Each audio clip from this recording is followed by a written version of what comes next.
বেনজিরকে কেন জিজ্ঞাসাবাদ করতে চায় দুদক। বাংলাদেশ পুলিশের সাবেক আইজিপি বেনজির আহমেদ অবৈধভাবে অর্জিত সম্পত্তির জন্য এখন ব্যাপকভাবে সমালোচিত। তার নিজের এবং পরিবারের সদস্যদের নগদ অর্থের তথ্য চেয়ে বাংলাদেশ ব্যাংকের আর্থিক গোয়েন্দা বিভাগ বাংলাদেশ ফিনান্সিয়াল ইন্টেলিজেন্স ইউনিটকে চিঠি দিয়েছে দুর্নীতি দমন কমিশন দুদক। বেনজির পরিবারের এফডিআর সঞ্চয়পত্র সহ স্থাবর অস্থাবর সম্পদের তথ্য জানতে চেয়ে joint stock sub registry office সহ সরকারের বিভিন্ন দপ্তরে চিঠি দিয়েছে সংস্থাটি।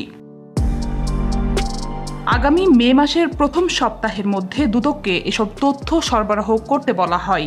এছাড়া দুদকের অনুসন্ধান দল অভিযোগের বিষয় জানতে বেনজিরকে জিজ্ঞাসাবাদ করবে বলে জানিয়েছেন দুদকের কমিশনার জহুরুল হক। গত 22 এপ্রিল পুলিশের সাবেক মহাপরিদর্শক বেনজির আহমেদের অনিয়ম, দুর্নীতি, ক্ষমতার অপব্যবহার ও অবৈধ সম্পদ অর্জনের অভিযোগ অনুসন্ধানে একটি কমিটি গঠন করে দুর্নীতি দমন কমিশন দুদক। পরদিন 23 এপ্রিল এ সংক্রান্ত রিট আবেদনের শুনানির পর হাইকোর্ট আগামী 2 মাসের মধ্যে ওই কমিটির কার্যক্রমের অগ্রগতি প্রতিবেদন চেয়েছেন। এদিকে বেনজির আহমেদের বিরুদ্ধে ওঠা অভিযোগ অনুসন্ধানে দুদককে আবেদন দেন ব্যারিস্টার সৈয়দ সায়েদুল হক সুমন। দুদককে দেওয়া ওই আবেদনে বলা হয়, বাংলাদেশ পুলিশের সাবেক মহাপরিদর্শক বেনজির আহমেদ 34 বছর 7 মাস চাকরি করে গত 30 সেপ্টেম্বর 2022 সালে অবসরে যান।